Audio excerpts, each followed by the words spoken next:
क्या है आध्यात्म? दर्शन, चिंतन धारा, विद्या या संस्कृति की परंपरागत विरासत। आध्यात्म दर्शन यानी जीवन का शाश्वत सत्य। मानव जीवन से जुड़े शाश्वत सत्यों को जानिए और समझिए उपासक डॉक्टर सोहन राज तातेड़ से हमारे खास कार्यक्रम आत्मविज्ञान में। आत्मविज्ञान यानी सही दृष्टि, सही सोच। भाइयों और बहनों, मातृशक्ति को नमन। चैनल 24+ न्यूज के आध्यात्मिक कार्यक्रम आत्मविज्ञान साइंस ऑफ द सोल में आपका हार्दिक स्वागत है, अभिनंदन है। इस कार्यक्रम के तहत हम आपको राइट विजन, राइट थिंकिंग, सही दृष्टि, सही सोच के अंतर्गत नए नए एपिसोड आपको प्रतिदिन दिखाते हैं और हर एपिसोड के अंदर नया नया आत्मज्ञान होता है।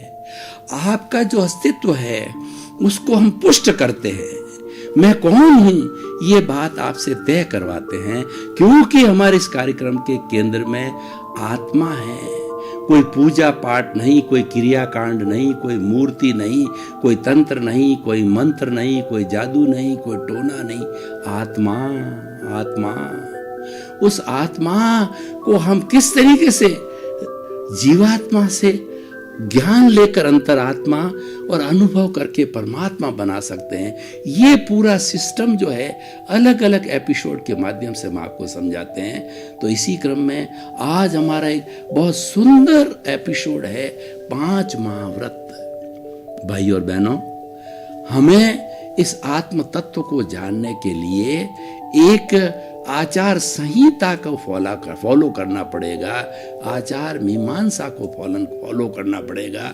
एक हमारा जो है जीवन जीने की पद्धति और हम कैसा जीवन जीवें उसको डिसाइड करना पड़ेगा। उसको डिसाइड करने के लिए भगवान महावीर ने 2 तरह के धर्म दिए। एक तो धर्म दिया आगार धर्म और एक अणगार धर्म। आगार धर्म का मतलब कुछ छूट के साथ, ग्रस्त लोगों के साथ में। क्यों ग्रस्त लोगों के लिए? क्योंकि उनके घर होता है, शरीर होता है, परिवार होता है, देश होता है, समाज होता है, परोपकार करना पड़ता है, सहयोग करना पड़ता है। और दूसरा अणगार धर्म, और उसको महाव्रत बोला। आगार धर्म को अणुव्रत बोला।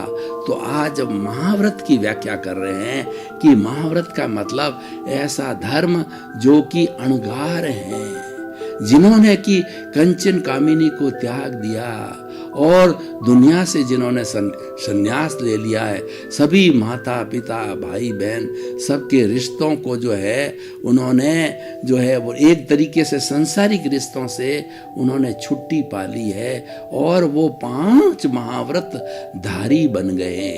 5 महाव्रत धारी जो होता है पूर्ण अहिंसक होता है, क्योंकि न तो वो हिंसा करता है, न करवाता है, न हिंसा का अनुमोदन करता है, न मन से करता है, न वचन से करता है, न काया से करता है। 3 करण 3 योग इंटू 9 कोटिक त्यागी होते हैं और इसके बाहर कोई हिंसा होती नहीं और वो पूर्ण अहिंसा का पद होता है, इसलिए वो पूर्ण अहिंसक होते हैं।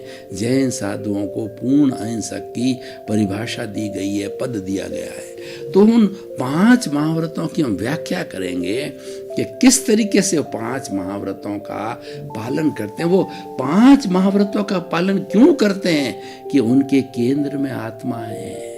हमारा आत्मविज्ञान उन पर लागू होता है कि मैं शुद्ध आत्मा हूँ, मैं ज्ञाता हूँ, मैं दृष्टा हूँ, मैं संवर करने वाला हूँ। संवर के साथ निर्जरा जुड़ी हुई है, प्रज्ञा जो है सब चीज का संचालन कर रही है और मैं अकर्ता हूँ।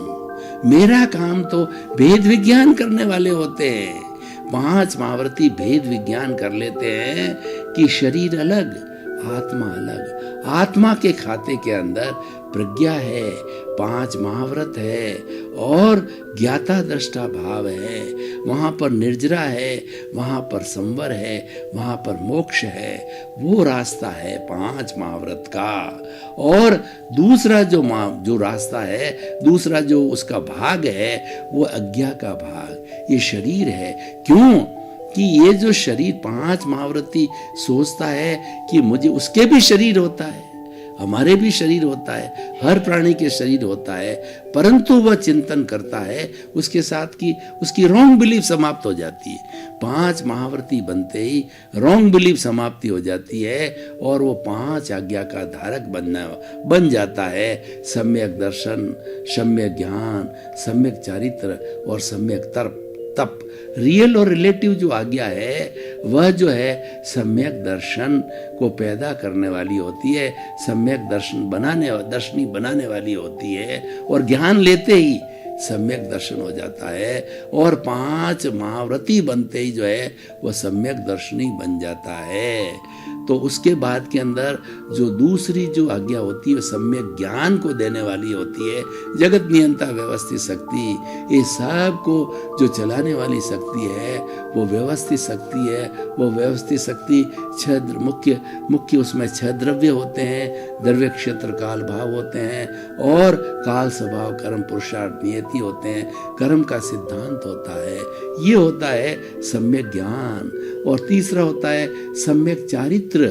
सम्यक चारित्र का मतलब हो रहा है कि हमको जो मन वचन काया रूपी जो शरीर मिला है, पूर्व जन्मों के कर्मों के भुगतान के लिए मिला है, जो कुछ भी आ रहा है, जो कुछ भी प्रारब्ध आ रहा है, जो कुछ भी हमारा उदय भाव है, उसको संभाव पूर्वक सहन करो, क्योंकि वो किसका किया हुआ है। किसी को दोषी मत मानो। 84 लाख जीवा योनि का प्राणी कोई दोषी नहीं है। ये सारी सृष्टि वीतराग है, ये ब्रह्मांड वीतराग है। 84 लाख जीवा योनियां आपके लिए वीतराग है, आपकी आत्मा वीतराग है। तो दोष कहाँ है? ये बताइए कि दोष कहाँ है? जो 5 महाव्रती उस दोष को ढूंढता है, वो दोष कहाँ पर है? वह दोष कार्मण शरीर है, जिसके कारण ये शरीर मिला है। वह दोष राग द्वेष के अंदर है, वह दोष क्रोध मान माया लोभ में है, वह दोष कषाय के अंदर है, वो दोष कार्मण शरीर में है, लिंग शरीर में है, कौशल बॉडी में है। 5 महाव्रती उसकी धुलाई करना चाहिए, डायग्नोसिस करता है। ये डॉक्टर की रियल डायग्नोसिस है, सारी टेस्टिंग के बाद में। और जो है मरीज की जो है सारी जो है जो उसके साथ में वार्तालाप को उसकी बैक हिस्ट्री जानने के बाद में उसको डायग्नोसिस होती है। तो महाव्रती ये डायग्नोसिस करता है कि मेरा सिर्फ एक ही काम है, जो राग देश युक्त कर्म शरीर है वही बाहर के राग देश को खींचता है। इस राग देश के अलावा इस पूरी सृष्टि के अंदर सभी वीतराग हैं, मुझे उसकी धुलाई करनी, उसको धुनना है और 5 महाव्रती बन जाता है। और उसको देख ज्ञाता दृष्टा भाव से जो है वह उसको देखता रहता है और उसकी धुलाई चालू हो जाती है, धुनाई चालू हो जाती है। क्योंकि ज्ञातावाद ज्ञाता दृष्टा भाव है, कर्म शरीर में टर्बुलेंस पैदा करता है और उसके परमाणु है। क्योंकि संवर की स्थिति होती, महाव्रती की स्थिति होती है, संवर की स्थिति होती है। और ज्ञाता दृष्टा भाव की स्थिति संवर की स्थिति है, प्रज्ञा की स्थिति संवर की स्थिति है, ज्ञान की स्थिति संवर की स्थिति है, 5 आज्ञा की स्थिति है, आज्ञा की स्थिति है, वो संवर की स्थिति है। उस संवर से कार्मण शरीर की धुलाई होती रहती है, धुनाई होती रहती है। और उसमें से ज्ञानावर्णीय, दर्शनावर्णीय, वेदनीय, मोहनीय, आयुष्य, नाम, गोत्र, अंतराय, इसकी 148 उत्तर प्रकृतियां हैं, सब ढीली पड़ जाती है, शिथिल पड़ जाती है। और शिथिल पड़ करके और वो धीरे धीरे जो है निर्जरा चालू हो जाती है। जहाँ संवर है वहाँ निर्जरा अवश्य है। 5 आज्ञा में संवर है और ज्ञाता दृष्टा भाव में संवर है, तो उससे निर्जरा होती रहती है और निर्जरण हो जाती है। क्योंकि 5 महाव्रत लेते ही जो है और ज्ञान लेते ही अज्ञानी से जो आत्मज्ञानी से ज्ञान लेने के बाद के अंदर नए कर्मों का बंधन रुक जाता है, आश्रव रुक जाता है। आश्रव के अंदर जो मिथ्यात्व, अविरति, प्रमाद, कषाय और योग है वो रुक जाता है। वो रुक जाने से सिर्फ जो पूर्व जन्म के कर्म हैं, जो कि वही रहते हैं बैलेंस, और वो बर्फ की शिला की तरह पिघलते रहते हैं। एक जन्म में, 2 जन्म में, 3 जन्म में, अधिकतम 15 जन्मों में तो पूर्ण पिघल ही जाते हैं। और जब पूर्ण पिघल जाते हैं तो आत्मा के साथ में एक भी परमाणु नहीं रहता है, और एक भी परमाणु नहीं होता है तो आत्मा मुक्त हो जाती है। जो बांधने वाला कर्म शरीर था, जो राग द्वेष था, जो कषाय था, वो पूर्ण निर्जर हो गया, संपूर्ण निर्जरा हो गई, और संपूर्ण निर्जरा होकर के आत्मा सिद्ध बुद्ध मुक्त बन जाती है। अब ये तो सारी 5 महाव्रत से क्या होता है वो मैंने बताया, उसका क्या परिणाम है, उससे हमको क्या मिलता है वो बताया। अब मैं आपको बताता हूँ 5 महाव्रत है क्या। पहला अहिंसा। अहिंसा सब भूय खेमं करी। अहिंसा सबका कल्याण करने वाली है, और अहिंसा माँ की कोख से विश्व के सारे धर्म ग्रंथ जो है निकले हैं। जो हमारा आत्मविज्ञान जो केंद्र है, हमारा आत्मविज्ञान जो कार्यक्रम है, साइंस ऑफ द सोल है, उसमें आत्मा के साथ में अहिंसा जुड़ी हुई है। अहिंसा नहीं है तो आत्म सिद्धांत नहीं है। अहिंसा है तो हमारा आत्मविज्ञान कार्यक्रम है। हम अहिंसा को 100% स्थान देते हैं। तो उस अहिंसा से ही सब कुछ होता है, और अहिंसा सबसे पावरफुल है 5 महाव्रतों में। और ये अहिंसा और सत्य जो है 2 ही मुख्य सिद्धांत है, बाकी तो अचौर्य, ब्रह्मचर्य और अपरिग्रह उसका विस्तार है, उसके सहयोगी है। तो हम बात कर रहे थे अहिंसा की। वो अहिंसा में वो जब महाव्रती बन जाता है, तिन्नानम तारियाणम बन जाता है, स्वयं तरता है, दूसरों को तारता है, वो साधु बन जाता है, जीवन पर्यंत साधु बनता है। तो वो जैंग चरे जैंग चिट्ठे जैंग मासे जैंग भुजन तो भाषण तो पाव कमंग न बंधई। वो हर वक्त चिंतन करता है, खाते पीते उठते बैठते सोते वो जैना करता है, वो विवेक रखता है। विवेके धम्मम आइए, विवेक ही धर्म है। इस सूत्र को लागू करता है तो किसी भी जीव की हिंसा मन से, वचन से, काया से, करने से, अनुमोदने से, अगर हिंसा हो भी जाती द्रव्य रूप से, क्योंकि शरीर है, हिंसा हो जाती है, लेकिन वह हिंसा में नहीं गिनी। कोई साधु महाव्रती के द्वारा हिंसा होती, वो हिंसा की कैटेगरी में नहीं आती है, क्योंकि उसके केंद्र में अहिंसा है, उसके केंद्र में पूर्ण अहिंसा है, वो पूर्ण अहिंसक है। इसीलिए वो हिंसा चाहे एक इंद्रिय की हो भी जाए, क्योंकि पूरे ब्रह्मांड के अंदर हमारा पृथ्वी का है, अप का है, तेजस का है, वायु का है और वनस्पति वायु का है, ये सारे एक इंद्रिय जीव फैले हुए हैं। ये अमूर्त है, ये दिखाई भी नहीं देते हैं, और ये जो है निगोद के जीव होते हैं। संभव है, शरीर है, शरीर के लिए हो जाती है, लेकिन और उसको दिखता है सामने, द्वेंद्रिय, त्रिंद्रिय, चतुरिंद्रिय, पंचेंद्रिय, तो महाव्रती को सब दिखता है। तो दिखने वाली चीज की तो हिंसा करने का प्रश्न ही नहीं है, क्योंकि उसके केंद्र में अहिंसा है। नहीं दिखने वाले जो निगोद की जीव है उसकी हो जाती तो कोई मान्य नहीं है, क्योंकि वो अहिंसा की श्रेणी में ही आता है, क्योंकि उसके लिए कोई दोष नहीं होता है साधु को।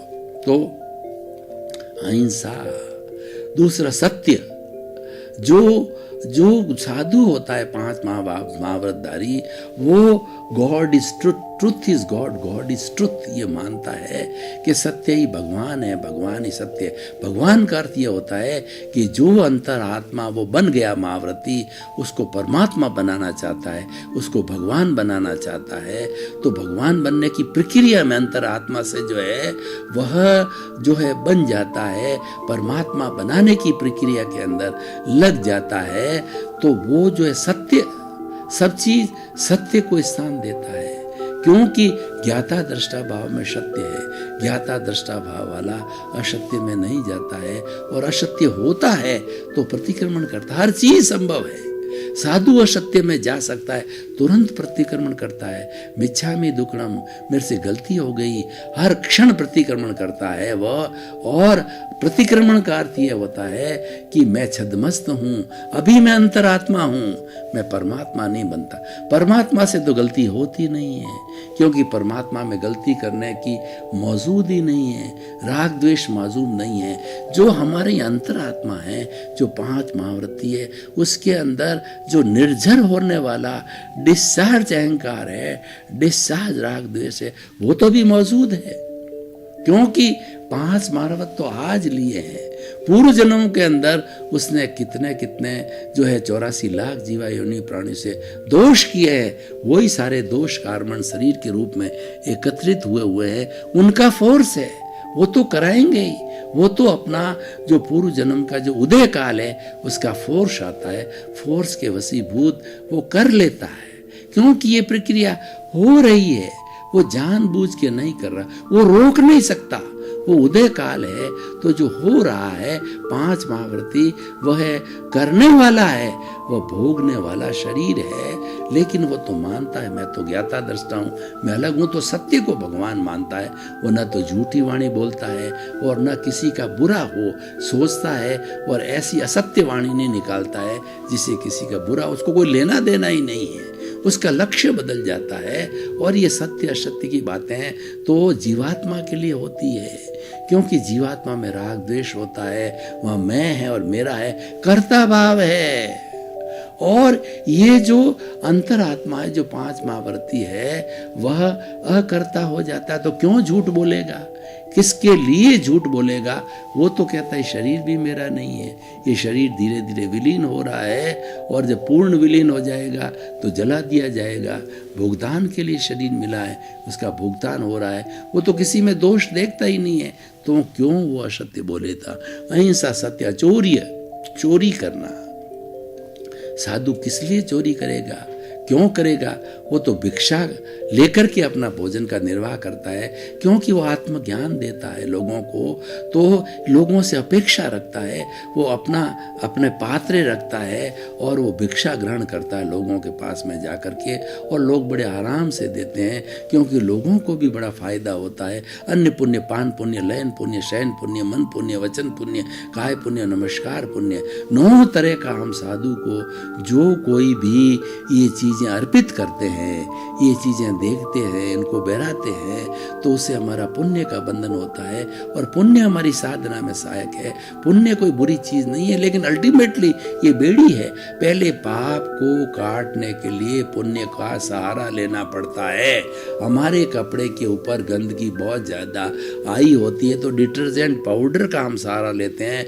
वो गंदगी है, वो पाप है, और डिटर्जेंट पाउडर है, पुण्य है। और जब अलग हो जाती है वो गंदगी, तब हम 2-3 बार पानी के अंदर निचोड़ करके उस कपड़े को करते, यानी उस पुण्य को अलग कर देते हैं, और वाइट झक हमारा जो है कपड़ा हो जाता है, वह शुद्ध आत्मा का रूप हो जाता है, और वह अंतरात्मा का रूप होता है, रूपक के रूप में, और आगे जा कर के वो परमात्मा बन जाता है। तो उस पुण्य को भी हम अलग कर देते हैं। पुण्य भी बेड़ी है और पाप बेड़ी है, लेकिन पाप को काटने के लिए पुण्य का सहारा लेना पड़ता है। इसीलिए पुण्य को अच्छा बनाया।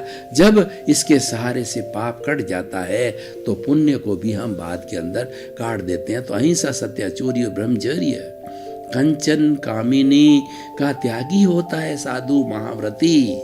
उसके ना तो कोई घर होता है, ना कोई रसोई होती है, और ना कोई संपर्क होता है, माता पिता पत्नी पुत्र कोई भी उसका संपर्क नहीं। वो तो वसुधैव कुटुंबकम का सदस्य बन जाता है। पूरी जो है वस्तु है इस संसार में, जो गृहस्थी होता है, अणुवृत्ति की बात करेंगे, उसके तो एक स्त्री जो है उसकी पत्नी होती है।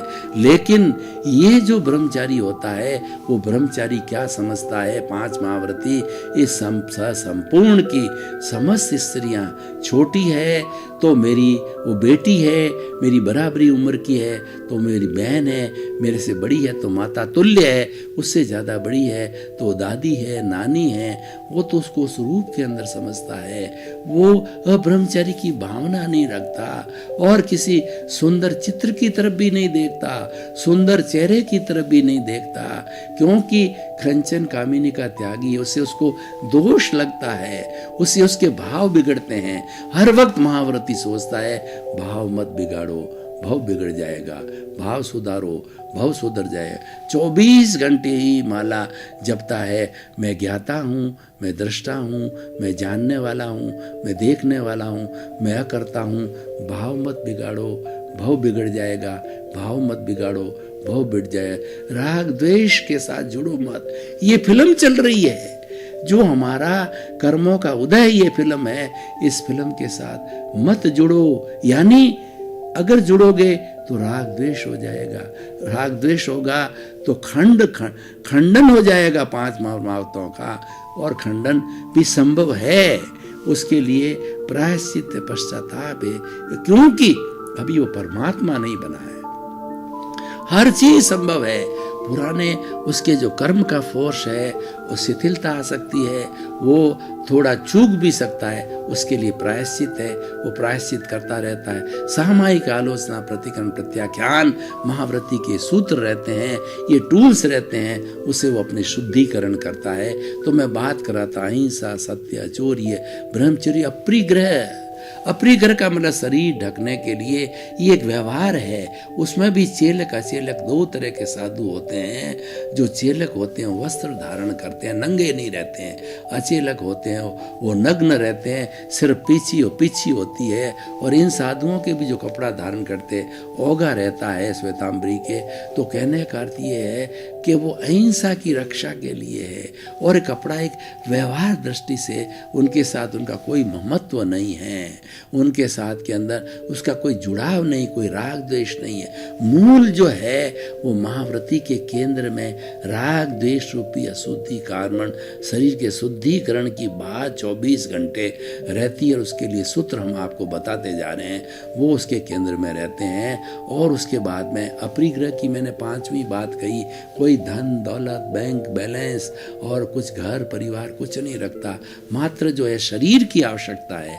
क्योंकि शरीर माध्यम खलु धर्म साधनम, यह साधु के लिए भी लागू होता है। वो किससे साधना करेगा? वो शरीर से करेगा। शरीर से उसका छुटकारा हो भी नहीं सकता, क्योंकि पूर्व जन्म के कर्म है, वह उदय में आएंगे, शरीर भुगतान के मिले, उसको भुगतान करना पड़ेगा। उसके अच्छे बुरे निमित्त आएंगे, हर एक के आएंगे, उसके भी आएंगे। तभी तो साधु के भी कैंसर होता है, साधुओं को गाली देने वाले मिल जाते हैं, साधुओं की पत्थर फेंकने वाले मिल जाते हैं, साधुओं को भोजन नहीं देने वाले मिल जाते हैं, उनसे घृणा करने वाले लोग लेकिन वह सबको जो है निर्दोष मानता है और कहता है इस निर्दोष के अंदर भी शुद्ध आत्मा विराजमान है। वह तो एक डाकू है, लुटेरा है, कसाई है, उसके भीतर शुद्ध आत्मा का चिंतन करता है, उसको नमन कर रहा है। वो कसाई है, पंचेंद्रिय का वध कर रहा है, वो इसके पूर्व जन्म के कर्मों का उदय है और वह शरीर से कर रहा है, वो कर्म बांधेगा, वो जीवात्मा है, तो फिर नई आत्मा पैदा करेगा जिसको प्रतिष्ठित आत्मा कहते हैं। और इसके तो मात्र यही प्रतिष्ठित आत्मा अंत तक रहेगी। भाई और बहनों, आपका बहुत बहुत धन्यवाद। आप जो ये वो साइंस ऑफ द सोल, ये कर्म विज्ञान कार्य, ये हमारा आत्मविज्ञान कार्यक्रम जिसमें कर्म भी शामिल है, नई दृष्टि नई सोच इसमें जुड़ी हुई है, जो इसके अंदर जो सारा जो है वो जो हमारा राइट विजन राइट थिंकिंग जुड़ा हुआ है। आप देखते रहिए, आपके जीवन का कल्याण होगा, आपके जीवन आनंदमय बनेगा, आपको सुख मिलेगा और आप महसूस करेंगे कि प्रति हर क्षण में हल्का का हल्का रह रहा हूँ, आनंद से जी रहा हूँ। और कितनी भी दुख की परिस्थिति आ जाती है उसमें भी आनंद की अनुभूति करें, दुख में दुख की अनुभूति नहीं करेंगे। यही हमारे आत्मविज्ञान का, और हम तो बताते हैं कि वो ये क्षणिक सुख है और परमानेंट सब जो सुख हो जाएगा, जब दुख आएगा नहीं, वो हमारी परमात्मा की अवस्था तक हम आपको ले जाना चाहते हैं। आपका जीवन आनंदमय हो, मंगलमय हो, धन्य हो, आपके प्रति मंगल भावना। आत्मविज्ञान में आत्मविज्ञान यानी सही दृष्टि, सही सोच।